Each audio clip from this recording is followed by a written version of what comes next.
மெதுவாக கேள், இது உனக்கான அருள் வாக்கு. உன்னை தேடி வருவது இது 7வது முறை.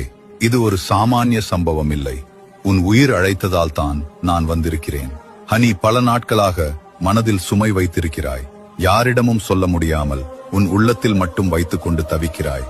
ஆனால் இன்று அந்த சுமையை விடும் நாள். நான் சொல்வதை நம்பு. நீ இழந்தது வீணாக போகவில்லை. அது உன்னை வலிமையானவனாக மாற்றியது. இனி வரும் நாட்களில் நீ எதிர்பார்க்காத வழிகளில் நல்லது நடக்கும். உன் வாழ்க்கையில் ஒரு புதிய தொடக்கம் ஆரம்பமாகிறது. நீ அடிக்கடி என்னாலா இது முடியும் என்று நினைக்கிறாய். ஆனா நான் சொல்கிறேன், உன்னால் முடியும். நிச்சயமாக முடியும். இனி பயப்படாதே. உன் பாதையில் நான் இருக்கிறேன். நீ விழுந்தாலும் நான் பிடித்துக் கொள்வேன். ஒரு விஷயம் மட்டும் செய். உன் மனதை அமைதியாக வைத்துக்கொள். ஒவ்வொரு நாளும் ஒரு நிமிடம் கண்களை மூடி உன் உள்ளத்தில் உள்ள ஒளியை உணர்ந்து பார். அதுதான் நான்.